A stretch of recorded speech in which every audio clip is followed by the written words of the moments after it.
Bonjour à toutes et à tous et bienvenue dans Actuel. Les femmes tchétchènes vivent dans un monde très patriarcal. En France, l'une d'elles a été victime de féminicide lors d'un divorce. Reportage à suivre dans cette édition. Régulièrement, des femmes indiennes sont accusées de sorcellerie et assassinées. En 15 ans, 2500 ont été tuées dans le pays. Et puis ces jeunes filles retrouvent le chemin de l'école grâce au surf. Le programme Surf Academy leur enseigne ce sport à condition qu'elles suivent une scolarité au Sénégal. Il y a en France entre 30 000 et 60 000 Tchétchènes installés principalement à Strasbourg ou à Nice. Et c'est dans cette ville de la Riviera française qu'un féminicide a provoqué une onde de choc parmi la communauté. Une mère de 7 enfants a été assassinée par son mari avec qui elle était en instance de divorce. Pour la première fois, des femmes tchétchènes ont réagi avec colère contre des traditions très patriarcales qui leur imposent silence et obéissance. Le reportage à Nice d'Elena Volochine. Le 4 novembre dernier, dans ce quartier des Faubourgs de Nice, Larissa, une mère de famille de 39 ans d'origine tchétchène, a été assassinée à l'arme blanche par son mari. Le couple était en instance de divorce. Ses amis nous emmènent sur les lieux du crime. Elle vivait ici, au rez-de-chaussée. Voici sa porte. 5 des 7 enfants vivaient avec le père. Les filles de 3 et 17 ans étaient restées à la maison avec la mère. L'aînée a été grièvement blessée. Il a ouvert la porte, il s'est passé ce qui s'est passé. Le père, il est rentré et il a commencé à attaquer pareil Urselina et puis sa mère. Et Urselina était gravement touchée et sa mère, elle était tuée sur le coup. Ses amis de Larissa, d'origine tchétchène, tout comme elle, tiennent à rester anonymes. Les violences conjugales sont un sujet tabou parmi la communauté. Les conflits doivent y être réglés à l'intérieur des familles, par les hommes. Après une dispute entre Larissa et son mari, son oncle avait fait venir l'imam de la diaspora. Je les ai réconciliés, j'ai tout arrangé, nous avons mangé ensemble. J'ai dit des prières pour qu'Allah, loué et glorifié soit-il, bénisse leur famille. Hiérarque de la communauté tchétchène dans les Alpes-Maritimes, Ramzan Magamadov explique qu'en cas de conflit familial, les autorités ne doivent être sollicitées qu'en dernier recours. Les femmes ne peuvent pas non plus demander directement sa médiation. Le divorce dans l'islam n'est pas une affaire de femmes, c'est une affaire d'hommes. Parce que les hommes sont plus sages et plus responsables. Et si les proches de la femme l'entravent et ne la laissent pas sortir d'une situation de violence, qu'est-ce qu'elle doit faire? Si ses proches ne la laissent pas sortir, elle doit les écouter, parce qu'ils sont plus sages et ils sont les garants de la sauvegarde de la famille. Battre et frapper, ce n'est pas la même chose. C'est juste que les femmes actuelles sont incapables de se comporter avec sagesse.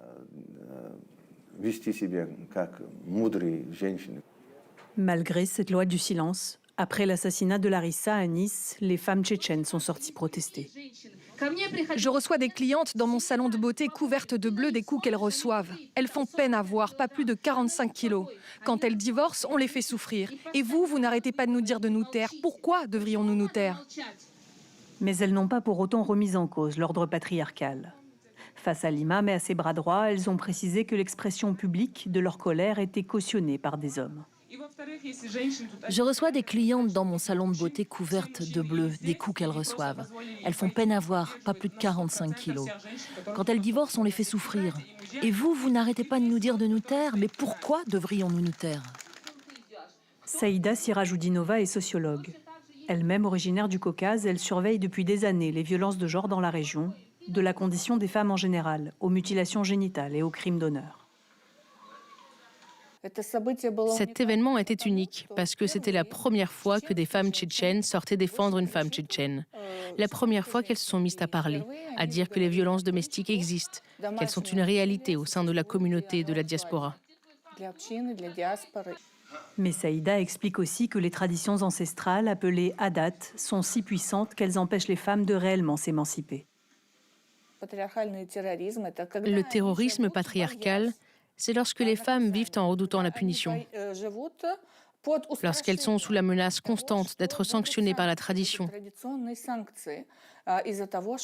parce qu'elles transgresseraient des codes comportementaux qui sont tacites et immuables dans cette communauté. Et ces sanctions existent même ici en France. Lors de cette manifestation, les femmes disaient qu'en cas de mauvais comportement, elles risquaient d'être bannies. Au salon de beauté qui appartient à l'une d'elles, nous retrouvons 2 des manifestantes qui ont pris la parole lors du rassemblement. Elles veulent aujourd'hui créer une structure de médiation entre les membres de la diaspora qui suivent les traditions et les institutions françaises. On a cette culture de ne pas sortir les problèmes de la famille, oui. Parfois, on a des gens qui n'ont pas de famille, qui n'ont personne. Et quand tu n'as personne, nous, on est là. Il ne faut pas oublier qu'il y a quand même la culture. On a beau être intégré, on a beau aimer ce pays et de s'adapter. On vit ici depuis 20 ans. Depuis plus de 20 ans, oui. Malgré ça, on a quand même notre culture, notre identité qu'on garde. La tradition tchétchène impose aussi qu'en cas de divorce, les enfants aillent vivre avec leur père. Larissa, que l'on voit sur ces images avec les siens, se battait pour son droit de garde. Depuis son assassinat, son mari s'est suicidé en prison. Ce sont des faits divers qui arrivent régulièrement en une des journaux en Inde, des meurtres justifiés par des accusations de sorcellerie. Récemment encore, une femme et son nourrisson de 10 mois ont été brûlés vifs pour cette raison dans l'État du Jharkhand. Alors, plusieurs États ont bien promulgué des lois pour mettre un terme à cette pratique. Mais les superstitions ont la vie dure et elles sont parfois mortelles, comme le montre ce reportage de nos correspondants Kansa Jouned et Lisa Gamonet. À Misarna, un village situé dans l'État du Jharkhand, à l'est de l'Inde, Lalita Devi pleure encore la perte de sa mère, Kamini Devi. Il y a un mois, elle a été décapitée par des villageois, accusée d'avoir utilisé la magie noire pour pousser un jeune homme au suicide. Voici ma mère. Kamini Devi avait déjà été accusée de sorcellerie il y a 14 ans, après la mort d'un nouveau-né dans le village. À l'époque, la police était intervenue à temps. Depuis, elle était régulièrement accusée de sorcellerie par ses voisins. 8 hommes l'ont traînée hors de chez elle et l'ont décapitée. Ils ont jeté sa tête ailleurs et ont abandonné son corps dans une mine. Nous l'avons retrouvée 5 jours plus tard. Nous savons que notre mère n'était pas une sorcière. Les gens ici sont superstitieux. Chaque fois que quelqu'un mourait, ils disaient qu'elle l'avait tué. Si quelqu'un tombait malade, ils lui en faisaient porter la responsabilité. Je veux que tous ceux qui ont traîné ma mère hors de chez elle et l'ont décapitée soient poursuivis en justice. Quand ils seront punis, l'âme de ma mère reposera en paix. À ce jour, seulement 2 personnes ont été arrêtées, 8 sont toujours recherchées. Selon le Bureau national des statistiques criminelles, l'État du Jharkhand a enregistré 22 meurtres liés à la chasse aux sorcières en 2023, le nombre le plus élevé d'Inde. Environ 78% de la population de l'État vit dans des zones rurales où l'accès aux soins de santé est limité. Les maladies inexpliquées, la malchance, sont souvent considérées comme des signes de sorcellerie dans ces villages. Pour se soigner, les gens se tournent vers des guérisseurs locaux, appelés Oja, qui ont, selon eux, le pouvoir de contrer la magie noire, comme Najer Bokta.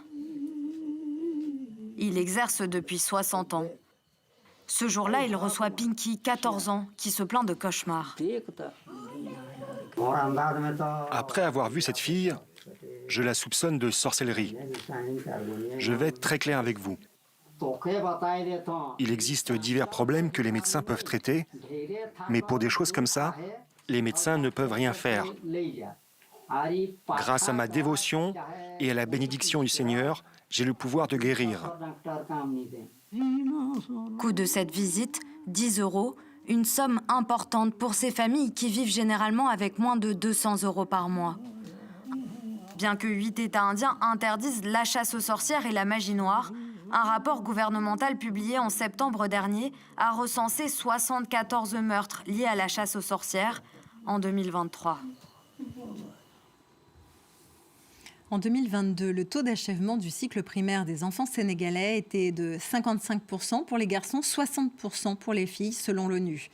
Alors, pour qu'elles puissent continuer leurs études, l'organisme Black Girls Surf, les filles noires surf, dispense des cours de surf, de glisse, en échange d'une reprise de la scolarité. Une façon aussi de changer la sociologie de ce sport, majoritairement pratiqué par des hommes blancs. Les parents, quant à eux, encouragent leurs filles à prendre la vague. Ensemble, elles apprennent à glisser sur l'eau et osent désormais dompter les vagues. Originaires d'une communauté de pêcheurs de Dakar, ces jeunes Sénégalaises ont grandi face à l'océan. Mais jusqu'à récemment, pratiquer le surf n'allait pas de soi. Au début, mes parents disaient que le surf était un sport réservé aux hommes. Et ils n'étaient pas d'accord pour que je le pratique. Mais finalement, ils ont compris que c'était ma passion et maintenant ils l'acceptent. Je veux réussir dans ce domaine, voyager pour participer à des compétitions et remporter le titre de championne d'Afrique. Développé par l'ONG américaine Black Girl Surf, ce programme permet à une vingtaine de jeunes filles de prendre confiance en elles, mais aussi de rattraper leurs lacunes scolaires. Car après le surf, 5 soirs par semaine, les jeunes filles reprennent le chemin de l'école. La majorité d'entre elles étaient déscolarisées, comme Sénabou, la fille de Mariem. J'ai décidé de la laisser participer au programme, car elle passait tout son temps à la maison. Donc je lui ai dit qu'elle pouvait faire du surf, puisqu'elle ne faisait rien d'autre et qu'on n'avait pas les moyens de lui payer des études. Il faut avoir des moyens pour poursuivre les études. Le programme est gratuit, un critère fondamental pour la fondatrice de l'ONG. Quand on regarde le revenu annuel au Sénégal, les parents doivent choisir entre manger ou envoyer leur fille à l'école. Nous avons donc supprimé ces coûts, ce qui a plu aux familles. Maintenant, elles peuvent voir leur fille aller à l'école et elles savent qu'elles vont recevoir une éducation.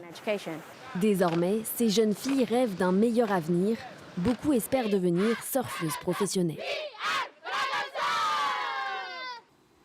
C'est déjà la fin de cette édition. Merci à vous de nous avoir suivis. À très bientôt sur France 24.